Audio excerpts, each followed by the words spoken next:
नक्की काय हा आता आपल्याला कळतच. आजकाल जी पिढी आहे तर ती फक्त आणि फक्त स्वतःचा विचार करता, म्हणजे ती सेल्फिश बनलेली आहे. पण जी आमची पूर्वीची पिढी होती तर त्यांच्याकडून खरंच आपण आदर्श घेऊ घे, कारण त्यांनी पुढचा विचार करून अशा प्रकारे वनराई राखीव ठेवलेले आहेत.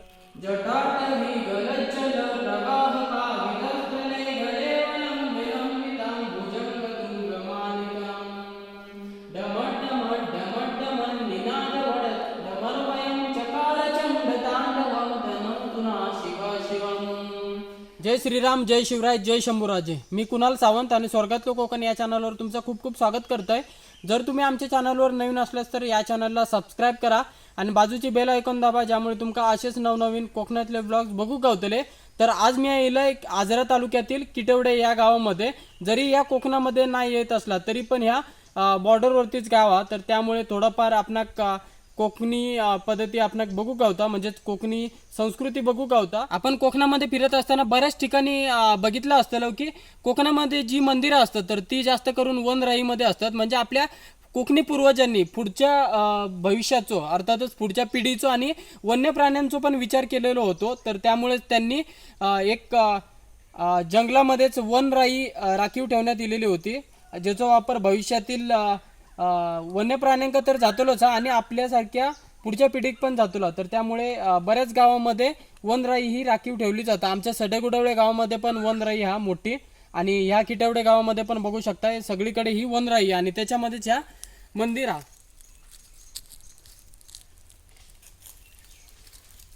आजकाल जी पिढी आहे तर ती फक्त आणि फक्त स्वतःचा विचार करता, म्हणजे ती सेल्फिश बनलेली आहे. पण जी आमची पूर्वीची पिढी होती तर त्यांच्याकडून खरंच आपण आदर्श घेऊ घे, कारण त्यांनी पुढचा विचार करून अशा प्रकारे वनराई राखीव ठेवलेले आहेत. म्हणजे वन्य प्राण्यांचा वगैरे विचार करून, तसेच आमच्या पुढच्या पिढीचा विचार करून.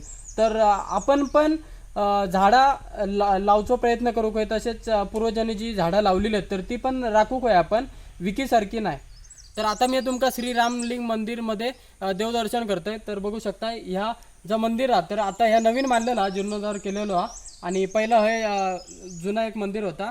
आणि ह्या श्री रामलिंग मंदिर आहे ना किटवडे, तर त्याच्या बाजूकडे सिद्ध महापुरुष जिवंत समाधी आहे. तर सगळ्यात पहिला आपण मंदिरामध्ये जाऊया आणि देवाचं दर्शन घेऊया, आणि त्यानंतर मग आजूबाजू वातावरण तसेच काय काय जुना हा तर ता सगळा मी तुमका दाखवते.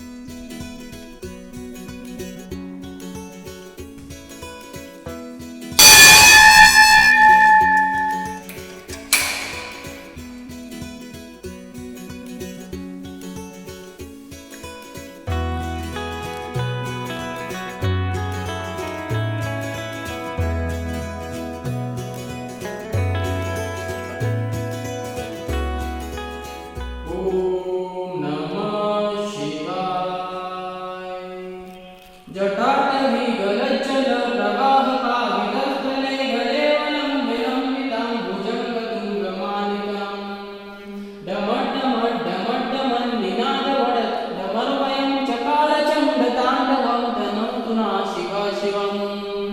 ॐ नमः शिवाय.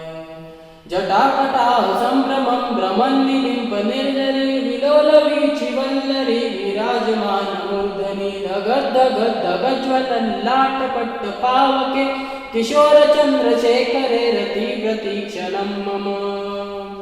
ॐ नमः शिवाय.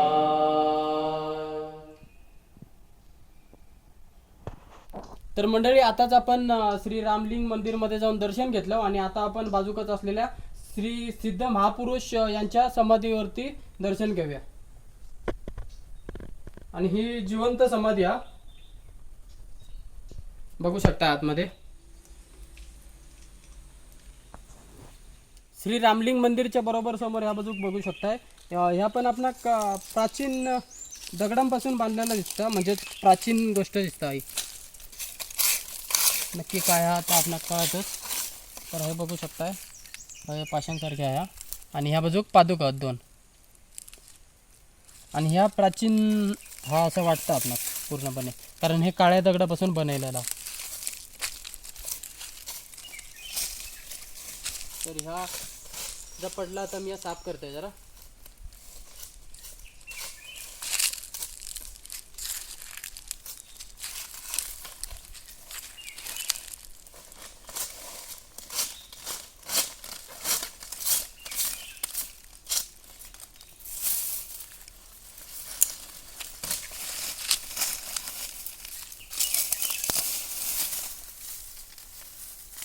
तर आता बघू शकता हे पादुका आपणाक स्पष्ट दिसतात. पादुकाच आहेत वाटतं. पादुकाच आहेत स्पष्ट. तर मंदिराच्या समोरच अजून एक ह्या छोटंसं मंदिर आहे आणि असं दिसतं की ह्या देवीचं मंदिर असं वाटतं आपणाक, पण कोणत्या देवीचं तर माका माहीत नाही, त्यामुळे क्षमस्व.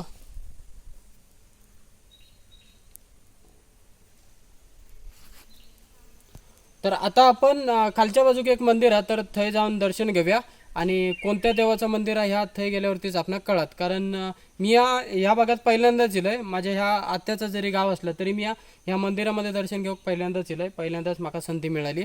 तर आता आपण खालच्या मंदिरात जाऊया आणि थंय अजून काय काय हा त्या बघूया आणि देवाचं पण दर्शन घेऊया. चला तर मग माझ्यासोबत. तर मंडळी, श्री रामलिंग मंदिर पासून थोड्याशाच अंतरावरती अजून एक मंदिर आहे, जा बघू शकताय तुम्ही आता ह्या बाजू. तर त्या मंदिरात आपण थोड्याच वेळात दर्शन घेऊया. त्यापूर्वी मी तुमका दाखवते की मंदिराच्या बरोबर समोर एक तुलसी माता, तर तुलसी माताचं पण आपण दर्शन घेऊया. आणि बाजूकच देवाचे चरण पादुका पण आहेत आणि हे दोन छोटेसे पाषाण आहेत, हे बघू शकता बाहेर. आणि आता आपण मंदिराच्या साईडला बऱ्याच मंदिराचे मी व्हिडिओज केलेले आहेत, तर त्याच्यामध्ये आपणाक असं पाषाण असतं, म्हणजे जे काय आपण विरगळ बोलतो, तर ती पण ती मी तुमका दाखवते जी जुनी तर हे बघू शकताय या मोठा पाषाण आणि त्याच्यावरती मूर्तीसारखेच दिसतात आपणाक, जे का विरगळ असं बोलतात. म्हणजेच महापुरुषांची मूर्ती असता असं म्हणजे एक सबस्क्रायबर माका सांगा होते. याबद्दल जर तुमका डिटेल्समध्ये माहिती असली तर नक्कीच कमेंट करून सांगा माका.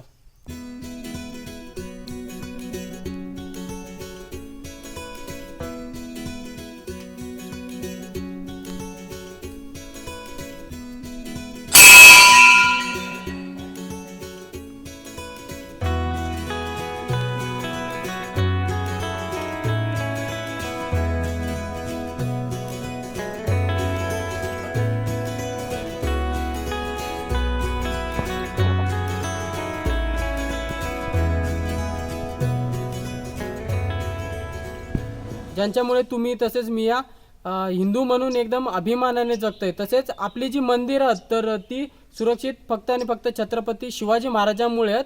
आणि पोर्तुगीज, इंग्रज, डच आणि मुघल या 4 शत्रूंका लढणारे आपले छत्रपती संभाजी महाराज, तर या दोन्ही पण छत्रपतींच्या चरणी माझं नमन.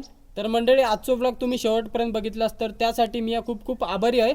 आणि यो व्लॉग सगळीकडे शेअर करा, तसेच लाईक कमेंट शेअर करूक विसरू नका. तसेच चॅनलला पण सबस्क्राईब करा, ज्यामुळे तुमका असेच नवनवीन कोकणातले तसेच आजूबाजूचे व्हिडिओज बघू गावतले. जय शिवराय, जय शंभूराजे, हिंदू राष्ट्र की जय.